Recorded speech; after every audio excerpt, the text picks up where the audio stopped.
Տևոսյան 1 դրոպ 3 բնակելի համալիր։ Քո երազանքի բնակարանն արդեն պատրաստ է։ Գնիր բնակարան տարաժամկետ վճարման տարբերակով, վայելիր այն ամռանը։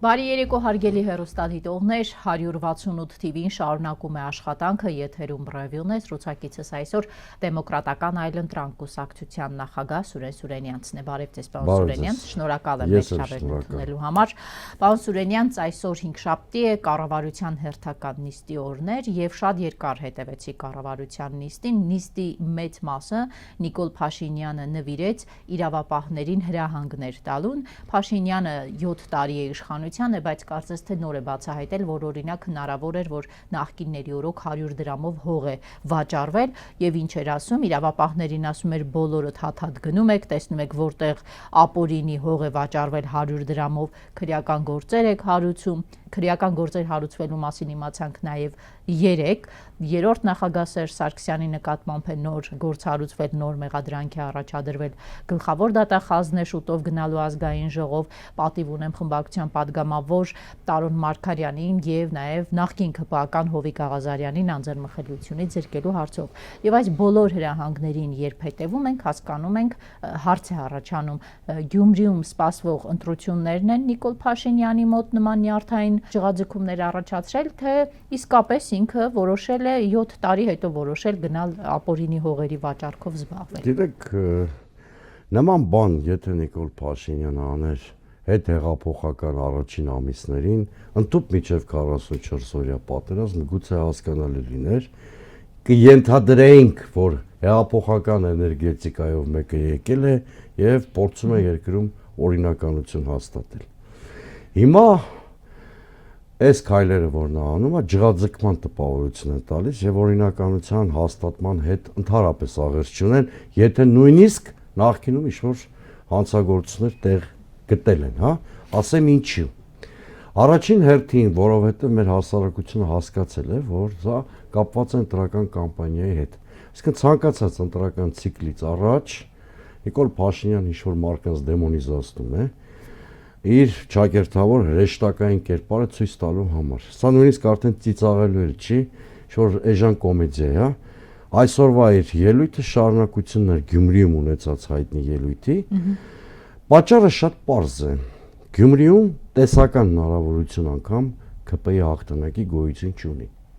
Դրա համար է ընկել նախկին այդ արդեն ծեծված թեզերին Յաշիկ Արյաշիկ հետ ենք վերելու։ Տեսեք, նա 3 հաղթաթուղթ ուներ։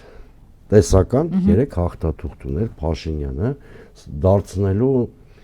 հաղթաթուղթ առաջիկա ընտրական կամպանիաներից առաջ։ Մեկը խաղաղության պայմանագիրն էր, որը կարծես թե Ադրբեջանի ագրեսիվ քաղաքականության հետևանքով շարունակում է շատ մշուշոտ հեռանկարի մեջ թաղված մնալ։ Երկրորդը եվրոինտեգրումներն էլ հայտնի արտահայտությամբ, ասեմ, խիարը թարս բուսնեց, որովհետև աշխարհաքաղաքական այնպիսի process-ներ են տեղի ունենում, որ այդ նույնիսկ անիրազեկ մարդկանց վրա այդ ապրանքը ծախել հնարավոր չի, մնաց Թալանի թեման։ Հա, հիմա ինքը մտածում է, որ նաև ինչ որ իմաստով իրականությունից լրիվ կտրված վիճակում մտածում է, որ կարող խաղարկել 2021-ի սցենարը, դեմոնիզացնել էլի հին համակարգը Թալանով եւ այդ ֆոնի վրա հրեշտակի թևեր առնել եւ արժանանալ մեր հասարակության քվեին։ Սա ծիծաղելի է նաեւ այն պարագայում, երբ որ ամեն օր մամուլը լեցուն է բազմաթիվ հոդվածներով, հրապարակումներով, բացահայտումներով, որ նորերը թաթախված են կոռուպցիայի եւ ամեն ինչի մեջ։ Հիմա ես չեմ ուզում Հովիկ Աղազարյանի գործին օրինակ դետալային անդրադառնալ, բայց շատ հատկանշական բան ըստ էության, իհարկե Հովիկ Աղազարյանի հանցանքները հիշեցին այն ժամանակ, դա էլ ֆիքսենք, դա էլ հստակ քաղաքական ենթատեքստով Երբ որ համարձակվեց SMS-ը մերժել Փաշինյանի։ Բայց Հովիկ Աղազարյանը ըստ էության ինչի մեջ է մեղադրվում, որ տարբեր քաղաքացիների հետ ինչ-որ շահադիտական նպատակներով փորձել է ուրեմն հարցեր լուծել նրանց համար, հա։ Երբ է դա արել Հովիկ Աղազարյանը, եթե իսկապես դա տեղի ունեցել է, ժամանակ, երբ որ իշխանության մաս է եղել։ Հովիկ Աղազարյանը երևի չէ կարարքի իշխանության ամենաանշարժ падգամավորներից մեկն է համարվել, քաշ չունեցող, այսպես ասենք։ Դուք պատկերացնում եք Հովիկ Աղազարյանը մի միջավայրում է եղել, տեսել է իր կողքինները ինչ փողեր են աշխատում։ Եվ որոշել է մի քիչ էլ ինքը աշխատի։ Ինքը Այս Հովիկ Աղազարյանի դեռ ոչ։ պատմությունը չեն էլ հասկանում, ինչպես է բացահայտում իրենց կոռումպացված բնույթը։ Դուք ասում եք Փաշինյանը իրականությունից կտրված վիճակում է։ Իրականությունից կտրված է, թե իրականությունը շատ լավ էլ զգում է։ Նա եկավ Գյումրի եւ ստանձնեց քարոզարշավ անելու պատրաստակամություն։ Դա իրականությունից կտրված լինելու։ Տեսեք, իրան թվում է, որ ինքը եկավ Գյումրիում իրավիճակ է փրկելու։ Ճիշտ հակառակը։ Չփրկեց։ Չէ, որովհետեւ Սարիկի հակավարկանիշը մեր Սարիգի, հա, ոնց որ իրենք։ Հա, մեր Սարիգի վարկանիշը, հակավարկանիշը։ Նախ այստեղ միանգամից ուզում եմ ասեմ, որ դա իրենց Սարիգը չի։ Կամ իրենց լեզվով ասած, մեր իրենք օժիտ է, մեր Սարիգը օժիտ է ընդամենը։ Ով է ում օժիտ տվել։ Հանրապետականը տվել է Լուսավոր Հայաստանին, Լուսավոր Հայաստանն էլ տվել է ՔՊ-ին։ Պահանջարկված օժիտ է փաստորեն։ Այսինքն օժիտ է, քաղաքական օժիտ է։ Էլ ամենաարժեքավոր օժիտը չի։ Բայց Սարիկի հակավարկանիշը ավելի ցածր է, քան Նիկոլ Փաշինյանի։ Ի վերջո, բոլոր իր կողքի մարդիկ այդ անցած փուլում էր, որ Նիկոլ Փաշինյանի վարկանիշը մյուսներին փրկում էր։ Հիմա ճիշտ հակառակն է։ Նիկոլ Փաշինյանը ում կողքին կանգնի, այդ մարդը դատապարտված է ձախողման։ Եկավ Գյումրի հետ եկավ, ինչ են ասում գյումրեցիները, դուք մասնակցել եք։ Ոչ մի կենթանի գյումրեցի էլ իրեն չի հանդիպել ուրիշ որ բան ասի։ Իրա մեջ խախմբող, ասպատակողի պես մտել են Գյումրի, իրաց միջոցառումը արել են, հետո հետ են վերադարձել։ Մեկին էլ գտել էին, որ Նիկոլ Փաշինյանը այդ ողջագուրվի փողոցում։ Մի հատ մեկին էին գտել, որ ընդհանրապես մի օր առաջ հերոստա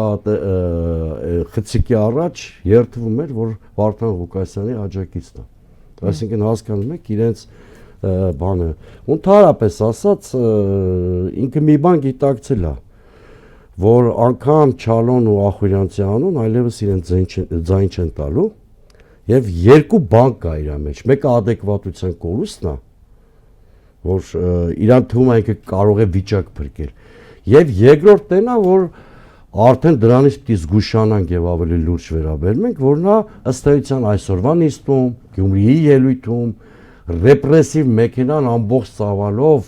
գործի դնելու հանգ է տալի։ Նիկոլ Փաշինյանի քաղաքական թիմը փոխեց օրենքը եւ Փաշինյանին տվեց արտակարգ եւ ռազմական դրություն մտցնելու իրավունք ընտրությունների ժամանակ, տվեց ընտրությունների արդյունքները չեղարկելու հնարավորություն։ Եվ այն ժամանակ, երբ այդ օրենքը ընդունվեց, փորձագետներն ասում են, որ սա անում է 2026 թվականի համապետական ընտրությունների համար, որpիսի եթե տենա իր ԿՊ-ն տանուլ է տալիս, ընդհուպ դիմի Ադրբեջանին, էսկալացիա գեներացնեն սահմանին, երկրում մտցնեն արտակարգ կամ ռազմական դրություն, ընտրության արդյունքը չեղարկեն։ Եվ այդպես կարող են տարիներով երկրում ընտրություն չանել, Նիկոլ Փաշինյանն էլ մնա երկրի ղեկավար։ Դա համապետական մակարդակով։ Հիմա թիմ մակարդակով ինքը ինչ կարող է անել։ Նույն բանը ըստ էության կարող է անել։ Մարդիկ գործուղի, ընտրական process-ի ժամանակ տուրու դմփոց անեն, չգիտեմ, ինչ կարա լինի։ Դա էլ կարող է անել։ Օրինակ, գիտեք, այդ առումով օրինակ ես կեղծ ընդդիմադիր ակտիվիզմն էլ չեմ խրախուսում։ Այն որ բովանդակ ակցիաներ են անցկացնում։ Օրինակ մի ակցիա անում էր Զարուհի Փոստանյանը, դա չեմ խրախուսում, որովհետև տեսեք, Գյումրիում ընտրապայքարի մեջ են մտել 6 ընդդիմադիր քաղաքական ուժեր, այն 3-ի իշխանության դաշտում են, որոնք ունեն հստակ մարտավարություն, այս պահին գոնե ներդաշտակ մեկ թիրախ են հարվածում, դրանցից դուրս երբ որ ակցիաներ են անում, այդ մարտավարությունից դուրս կեղծ ակտիվիզմ են դրսևորում։ Դա իշխանությունը կարող է առիթ տալ, որ ռեպրեսիվ մեքենա կիրառի ոչ թե տանողի դեմ, այլ ժողովրդին ահաբեկելու համար, ընդդիմադիր շտաբները թիրախավորելու համար։ Հասկանում եք, եթե ինչ-որ ակտիվիստ ներգրաված չի, ինչ-որ քայլ է ուզում Գյումրիում անի, առնվազն ընդդիմադիր ճամբարների հետ դա պիտի քննարկի Եթե առանց քննարկելու է, ուրեմն Փաշինյանից կողմից գործուղված է։ Կարող է Պրոցեսը գործուղված խաթարելու չի, բայց համար։ ինքը ջրաղացի ջուր է լսում։ Հիմա օրինակ Զարուհի Փոստանջյանը ակտիվ է վերջին Ես օրերին։ ինքնընտրական մասնակից չի, իր կուսակցությունը որևէ ձևով մասնակից չի, չեմ էլ կարծում, թե Գյումրիում մեծաթիվ համակիրներ ունի։ Հետևաբար այդ անջատ ակցիաների իմաստը ո՞րն է։ Մանավանդ որ դրա մեջ բովանդակություն էլ չկա, ավելի շատ ակտիվիզմ է։ Հասկանում եք, ինչը իշխանությանը իր ձեռքերին ազատություն տալու առիթ կարող է տալ ավելի լուրջ հարցերում։ Իր իրավունքն է, բայց ես ասում եմ, այնտեղ առաջին հերթին շահառուները եւ process-ի պատասխանատուները այն ընդդիմադիր ուժերն են, որոնք այո վտանգելով իրենց թիմերին, որտեղ բոլորի նկատմամբ էլ, բոլորից նկատմամբ էլ կան ճնշումներ։ Մտել են ընտրապայքարի մեջ։ Ընտրապայքարը ունի տրամաբանություն, իսկ այդ տրամաբանությունը հանգում է նրան, որ մենք թույլ չպետք է տանք ԿՊ հաղթանակը։ Նաև առիթ չպետք է տանք, որ Նիկոլ Փաշինյանը իր ցանկությունը փորձի իրականություն դարձնել։ Իսկ նա ցանկությունը Գյումրիում ինչ-որ բան սարքելն է, որպեսզի ռեպրեսիվ մեքենան կարողանա խոդի գցի, այսպես ասած։ Բայց մյուս կողմից այսպիսի մի հարց էլ կա, հա, հիշելով նույն Վանաձորի դեպքը, Մամիկոն Ասլանյանի դեպքը, լավ ենթադրենք ընդդիմադիր գործիչը Գյումրիում կրեց։ Նիկոլ Փաշինյանից ի՞նչն է խանգարելու քրեական գործ հարուցել նրա վրա եւ տանել բանտ։ Ժամանակագրությունն եք մի քիչ ժամանակագրության գործոնը եթե դնում ենք մի կողմ, ձեր հարցը լրիվ լեգիտիմ է։ Բայց դա 3 թե 4 տարի առաջ էր ձեր մատնանշած դեպքը։ Հիմա մենք ապրում ենք 2025-ին, որտեղ հասարակության ավելի նոր շերտեր են դարձել ընդդիմադիր։ Հա? Այսինքն իրավիճակը փոխվել է այն առումով, որ իշխանության վարկանիշը ավելի գահավիժել է։ Սա մեկ։ Երկրորդը ես այնքան էլ հակված չեմ կարծելու, որ նույն Գյումրիում հնարավոր չէր կանխել, կներեք Վանաձորում հնարավոր չէր կանխել իրադարձությունների նման ընթացքը, եթե օրինակ Մամիկոն Ասլանյանի կողմնակիցները ընդվզեին։ Բայց այս ընտրությունները առանձնահատուկ են նաև ուրիշ բանով, եթե օրինակ Վանաձորում այդ ընտրությունները հետ ընտրական էին եւ տեղի ունեցան բանից հետո խորհրդանական ընտրություններից հետո անկումնային տրամադրությունների ֆոնին Գյումրիի ընտրությունները նախորդում են խորհրդանական ընտրություններին եւ կարող են ինդիկատոր լինել փոփոխությունների։ Ես ասեմ, Գյումրիում մի տարբերակ ունի Նիկոլ Փաշինյանը հաղթելու։ Ընդդիմադիր բոլոր տեխնացուներին, պատասխանատուներին, մեզ բոլորիս պիտի ձերբակալի։ Այլ տարբերակ հաղթելու ինքը չունի։ Քաղաքը այլ տեսանելի տարբերակ չունի։ Նիկոլ Փաշինյանին մի զգուշացում անեմ, որ մանիպուլյացիաները, ռեպրեսիվ մեքենայի թափանիվը ինչ-որ պոտենցիալ ունեն, հա, դրանից ավել չեն կարողանում օգտագործվել։ Ես իրան հորդորում եմ, որպես ինձ ծանոթ,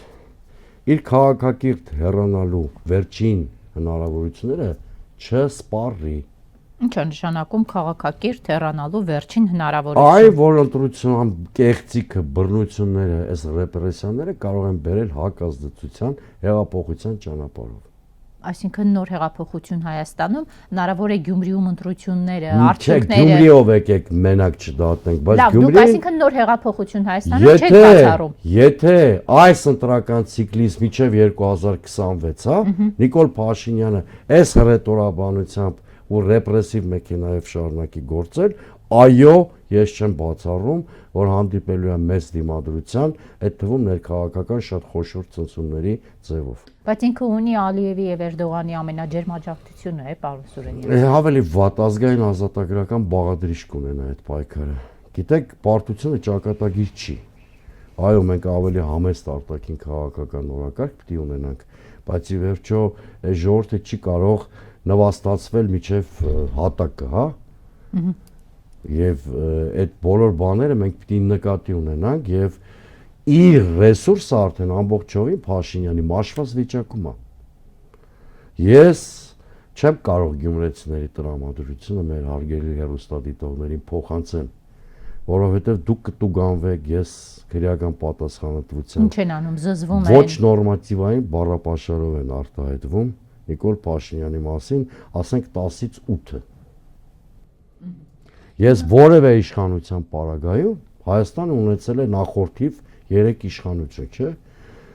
Միշտ էլ ես եղել եմ ընդդիմադիր։ եւ որևէ իշխանության պարագայում նման զզվանք եւ նման անհանդուրժողականություն իշխանության հանդեպ չեմ տեսել։ Ու դա նրանից չի, որ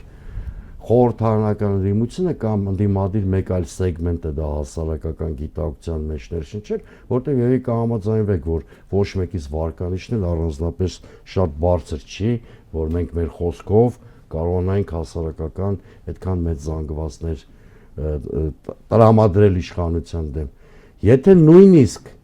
այն կինը, որը դարձել է իր հավաքական կերպար ընտրողների հետ Ախուրյանցի անուն, որի դեմ ոչինչ անձնական չունեմ, եթե նա է արդեն խոսք ասում, հետո ամբողջ պետական ռեպրեսիվ մեքենայի ճնշումներից հետո խմբագրում է իր խոսքը, պատկերացրեք ինչ վիճակում է Նիկոլ Փաշինյանը։ Պարոն Սուրենյանց, ասում եք Նիկոլ Փաշինյանի ռեսուրսը մաշվել է։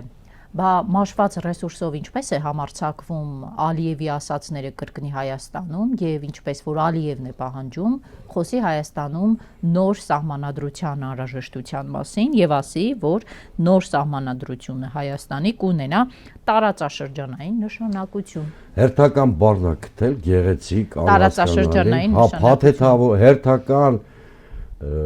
բարձր հնչող արտահայտության տակ քողարկում է։ Այն ինչի մասին մենք բոլորս պնդում ենք անում, որ նա Ադրբեջանի պահանջով Հայաստանի սահմանադրությունը փորձում է փոխել։ Ինչ տարածաշրջանային նշանակությունը որն է սահմանադրության։ Այսինքն ստացվում է, որ սահմանադրությունը Նիկոլ Փաշինյանը պատրաստվում է փոխել ոչ թե ավելի արդյունավետ ներքին կյանք կազմակերպելու նպատակով, իսկ սահմանադրության հիմնական առաքելությունը դա պիտի լինի, այլ որտեվ նման ցանկություն հայտնել է Ալիևը։ Այսինքն մենք կանգնած ենք կոշտ երկընտրանքի առաջ կամ հպատակվում ենք Նիկոլ Ալիևի տեղապահ կամ փոխանորդ ավելի շուտ Նիկոլ Փաշինյանի պարտադրանքին եւ դառնում ենք Արևմտյան Ադրբեջան կամ կանգնում ենք մեր ինքնիշխանության պաշտպանության դիրքերից։ Այդ դրա համար ասացի պահը ճակատագրականա։ Մենք չենք գնում առանձին վերցրած Գյումրի ընտրությունների կամ առանձին վերցրած ազգային ժողովի ընտրությունների։ Հարգելի հայրենակիցներ, մենք մոտենում ենք մի եզրագծի, որտեղ պետք է սեպտեմբեր 21-ի նման 1991-ի այո ասենք մեր անկախությանը կամ ոչ ասենք։ Այսինքն, երբ ասում եք պահճակատագրական է, հայ ժողովուրդը կանգնած է ընտրության, կամ ընտրում է Նիկոլ Փաշինյան Ալիև զույգին, կամ ընտրում է ազգային ազատագրական պայքարը։ Գիտեք, այդ ազգային ազատագրական բառը չնայած ես օգտագործեցի, բայց քաղաքականության մեջ նման բառամթերք չեմ ուզում օգտագործել։ Այնուամենայնիվ ազգային ազատագրական պայքարի էլեմենտ կա այս ամեն ինչում, որովհետև Նիկոլ Փաշինյանի իշխանությունը տիպիկ վիշիստական ռեժիմ է, որը չունի որևէ ներքին հենարան, այլևս չունի։ Ունի ուժային ռեպրեսիվ մեքենա եւ ունի տեր, իդեմս փայատեր կամ 100% անոց փայատեր, իդեմս Ալիևի եւ Էրդողանի։ Հիմա մենք կարող ենք իրականությանը թարս նայել, չուզել իրականությունը տեսնել, այդ դրանից մեր կյանքը ոչի հետևանում։ Ասացիք, որ Նիկոլ Փաշինյանի իշխանությունը ունի տերի դեմս Ալիևի եւ Էրդողանի։ Տերերի հերթական պահանջը փաստորեն հայկական կողմը բավարարել է, երբ Արադ Միրզոյանն ասում է, որ քննարկում ենք եւ միջազգային ատյաններից մեր հայցերը հետ քաշելու հարցը, եւ նաեւ ինչու՞ չի քննարկվում է երրորդ երկրներին, այսինքն Եվրամիության դիտորդներին սահմանից հեռացնելու հարցը։ Սա տիրոջ պահանջը բավարարել է։ Այդ երկու կետերը հիշում եք, որ ասում են համաձայնեցված չէ։ Իմ տպավորությամբ երեք Արադ Միրզոյանի ասուլիսը դրա մասին էր։ Իմ տպավորությամբ այո, նույնիսկ այդ երկու կետերում հայկական կողմը էական զիջումների է գնացել, թե չէ Արադ Միրզոյանը չէր ակնարկի, որ շուտով առիթ կունենանք Ադրբեջանի գործընկերների հետ քննարկել այդ հարցը։ Այսինքն հեռախոսով չեն քննարկելու, ըստ ամենայնի այնպիսի պատասխաններ են տվել, որ ենթադրում են, որ ասենք Բայրամով Միրզոյան հանդիպում կարող է տեղի ունենալ։ Բայց եթե նույնիսկ այդպես է, ես դες հավատացնում եմ։ Գլխավոր պատերազմաստեղծ խնդիրը այդ երկու կետերը չեն։ Միջազգի հարցն է։ Կասկած չունենաք, որ Ադրբեջանը այս տուրբուլենտության պայմաններում այնքան է ձգձգելու խաղաղության պայմանագրի ստորագրումը, միջև հասկանա Իրանի շուրջին զարգացումներ են տեղի ունենալու եւ արդյոք կարող է դրանից օգտվել եւ Զանգեզուր ներխուժում կատարել թե ոչ Սյունիք։ Այսինքն այդ երկու հարցն էլ խոնարհվեն եւ այլն չեն ստանալու այդ խաղաղության պայմանագիրը։ Ադրբեջանի նախագահի օգնական Հաջիևը հերթական անգամ այսօր եւս կրկնել է, եթե Հայաստանն ուզում է խաղաղություն, թող համագործակցի մեզ հետ եւ Ադրբեջանին հանձնի Արցախյան առաջին ազատամարտի ժամանակ կռված մարդկանց, ասում է ձեր երկրում հանցագործներ կան, տվեք մեզ։ Իդեպ, արդեն երկրորդ անգամ է Հաջիևը այս պահանջը, այսպես պաշտոնապես հայտարարության տեսքով անում է, ոչ արտաքին գործերի նախարարությունը, ոչ կառավարությունը, ոչ որևէ այլ հայկական գերատեսչություն դրան չի պատասխանում։ Հիմա լռությունը համաձայնության նշան է, լռությունը Հաջիևի խոսքերն ու պահանջը լրջության տեղ չդնելու նշան է։ Հաջիևի խոսքերին չեն կարող լուրջ չվերաբերվել, որտեղ այդ պաշտոնյան անկախ նրա հանդեպ մեր վերաբերմունքից շատ ավելի ազդեցիկ է նույնիսկ քան Բայրամովը։ Ալիևի վարչակազմում, եթե նկատել եք շրջադարձային ու որոշիչ հայտարարություններ հենց արվում են նրա վերանովայով շուրթերից, հա, հետևաբար չի կարելի անլուրջ վերաբերվել այդ պաշտոնյայի հայտարարություններին, ես միշտ տեսել եմ, որ այդ պաշտոնյայի խոսքը հետո դառնում է Ալիևի ծրագրային ելույթ։ Համարձակություն չունեն առարկելու, համարձակություն չունեն, չեմ էլ բացառում, որ իրանց հիվանդ ուղեղներում քննարկում են դիվային նման տարբերակ։ Հիշում եք ոնց գնաց իրանցի դպրոց, թե ոսկե բարի, հիմա չեմ հիշում, եւ ասես, եթե չտանք այս բաները, միջև շաբաթվա վերջ պատերազմներին Թուրքիան են կողմից կմտնի։ Բացառում, որ մի օր հայտնվի հեռուստաէկրաններին բարձր էսկալացիայի ֆոնին ու հայտարարի, որ եթե նախկին նախագահներից այս սրան նախկին նախարարներից այս մարդուն չանձնենք, պատերազմ կլինի եւ դա ներկայացնի որպես խաղաղության գին։ Հասկանում եք, մենք գործ ունենք մի իշխանության հետ, որը սոսնձված իր աթոռներին եւ աթոռը պահելու մոլուսկով այլ բանի մասին չի էլ մտածում, քան է անդադ զիջումներ անել Ալիևի իշխանությանը, որովհետեւ ռուսական ուղեցրից դուրս գալով նա հայտնվել է ոչ թե իրենց սիրելի Մակրոնի գրկում կամ, չգիտեմ, արևմտյան ինչ-որ տերերի, որոնք այլևս չկան, այլ հենց Էրդողան Ալիև զույգի։ Բայց դուրս է եկել ռուսական ծիրից, կգնա մայիսի 9-ին Մոսկվա, գուցե փորձի հարաբերությունները կարգավորել։ Կարող է Էրդողանն էլ մայիսի 9-ի շքերթին ներկա լինի, նույնիսկ Թրամփը։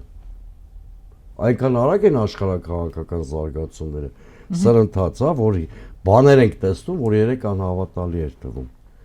Բայց որ Նիկոլ Փաշինյանը ռուսական ուղեցիր չի պատրաստում վերադառնալ, ես ընդհանրապես մեկ ապացույց ես կներկայացնեմ։ Այդ մնացած դատարկ խոսակ, այո, տնտեսությունը մեր կախված է Ռուսաստանից, այո, եթե մենք կտրուկ քայլ անենք, կոշտ ռուսական հակազդեցության ենք հանդիպելու, այդ բոլոր բաները կան։ Ռուսական, այսինքն արկածախնդիր արտաքին քաղաքականությունը դադարեցնելը մի ձև ունի։ Նիկոլ Փաշինյանը պետք է վաղուց հայտարարած լիներ, որ մենք վերադառնում ենք նոյեմբերի 9-ի հիմքով երրակողմ բանակցությունների ֆորմատ։ Այդ դա կլիներ եւ ռազմագերիների հարցին օգուտ տալու միջոց, եւ արկածախնդիր արտաքին քաղաքականությունը կանգնեցնելու ձև, եւ տարածաշրջանային ու գլոբալ իրողությունները ճանաչելու միջոց, բայց մենք այդ հայտարարությունները չենք տեսնում։ Ընդհակառակը մենք այլ բան ենք տեսնում։ Ջանքեր թուրքական անվտանգության հովանոցի ներքո Ադրբեջանի հետ ինչ-որ համաձայնության հասնելու ուսահատ ջանքեր են տեսնում։ Այ տեսեք, Հայաստանի Հանրապետության քաղաքացիները վճարել են հարկեր, իսկ Նիկոլ Փաշինյանն որոշել են, որ այդ հարկերից պետք է փող հատկացնեն, Թուրքիայից 10-ից ավելի լրատվամիջոցի ներկայացուցիչ հրավիրեն Հայաստան, բերեն Հայաստանում պահեն, ծախսերը հոգան, որ այդ լրատվամիջոցները Փաշինյանի հետ հարցազրույց անեն։ Հայկական կողմն է դա նախաձեռնել։ Հիմա դա թուրքական հովանոցում ինչ որ կերպ խցկվելու համար է արվել, թե ոչ։ Արգելի աղավնի, թարապես ես կողմ եմ, որ արժանապատիվ Հայաստանը իր դիրքորոշումները նաև թշնամական երկրների հասարակություններին ներկայացնի։ Ես կողմ եմ դրան, բայց մենք գիտենք, չէ, որ հիմա այդ իրավիճակը չի, եւ մենք գիտենք, թե Նիկոլ Փաշինյանը ինչ մղումով է դա արել։ Ինչ մղումով։ Եթե Թուրքիան համաձայնվել է լրատվամիջոցներին գործողել Հայաստան, բնականաբար ակնկալում է Փաշինյանի շուրթերից լսել բաներ, որոնք իրենց հասարակության ականջներին հաճո կլինեն։ Ակնհայտորեն։ Ես ենթադրում եմ, հեսա շուտով հարցազրույցը կլինի, կտեսնենք, բայց ես ենթադրում եմ, որ այո, մեր պետբյուջեի ու մեր գրպանների հաշվին Նիկոլ Փաշինյանը գեներացրել է այդ հարցազրույցում թուրքական ժխտողական քաղաքականության թեզեր։ Այո, մամուլում կար հրապարակում, որ ասել է, որ դեմ չէ ցեղասպանության հարցը նորից դնեն 0-ից քննեն։ 0-ից քննելու պարագայում դու կասկածի տակ ես դնում ցեղասպանության փաստը, որը Հայաստանի Հանրապետության քրեական օրենսգրքի համաձայն պատժելի, քրեորեն պատժելի արարք է։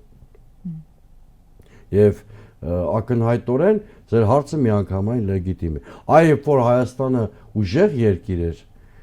նախ թուրքական ադրբեջանական մամուլը շատ քիչ էր անդրադառնում մեր երկրի ղեկավարների հարցազրույցների, որտեղ մոտավորապես գիտեն այդ մարդիկ ինչ են հնչեցնելու, հա։ Հիմա շատ է անդրադառնում, հիմա մեծ սիրով ուղարկել են Հայաստան, ընել մեր պետբյուջեի հաշվին, որտեղ 100% վստահ են Նիկոլ Փաշինյանի ինչ թեզերա այդ հարցազրույցում շրջանառու։ Բայց ինչու է ամեն գնով ուզում Թուրքիայի Էրդողանի, այսպես ասած, թևի տակ ծվարել։ Իրենք չեն տեսնում, թե Էրդողանն ինչ է անում հենց հիմա Սիրիայում։ Այս օրերին Սիրիայում ինչ է անում Էրդողանը։ Սիրիայում տեղի ունեցավ ցեղասպանություն, այո, 1000-ից ավելի խաղ բնակիչ։ Եվրամիության դա տեղի ունեցավ Եվրամիության աջակցության նոտայով արևմտյան մի շարք պետությունների ալևինները եւ քրիստոնյաները ենթարկվեցին բարբարոս խոշտանգումների միայն իրենց էթնիկ կամ կրոնական պատկանելիության պատճառով։ Ինչու է նույն ուզում նաև մեր հետ անել։ Հիմա տեսեք, Նիկոլ Փաշինյանին Հայաստանը չի հետաքրքրում։ Այն սառնասրտությամբ, որ նա խուրդեց Արցախը, նույն սառնասրտությամբ կոնին դրել է Հայաստանը։ Նրան հետաքրքրում է իր պաշտոնը, իր իշխանությունը, որտեղ իշխանությունը նա կապում է իր անձի անվտանգությունը, կապում է իշխանություն ունենալու հետ։ Դիվային էր նրա մի արտահայտություն, որ նա հնչեցրել էր հեղափոխության, այսպես կոչված հեղափոխության արշալույսին, կամ Հայաստան, կամ ես կլինեմ վարչապետ, կամ Հայաստանը չի ունենա վարչապետ։ Հիմա կարող եք այդ իր ասածը փոխակերպել այլ խոսքով, կամ ես կմնամ վարչապետի աթոռին, կամ Հայաստանանով պետություն չի լինի։ Նա մոտավորապես այս քաղաքականությունն է հիմա վարում, դրա համար ես ասում եմ, հիմա շատ կարևոր հանգրվանի մեջ ենք, մենք պիտի հասկանանք, մենք ուզում ենք պետություն ունենալ, թե ոչ, որովհետև Նիկոլ Փաշինյանի եւս մեկ վերարտադրությունը դա նույնական է, որ մենք անկախության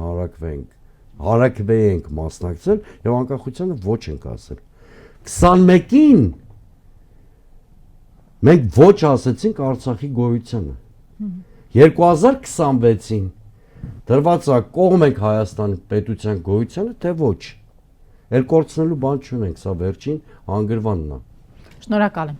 Ես եմ շնորհակալ։ Հարգելի հեռուստադիտողներ, հիշեցնեմ զրուցակիցս Սուրեն Սուրենյանցն էր այսքանը, ցտեսություն։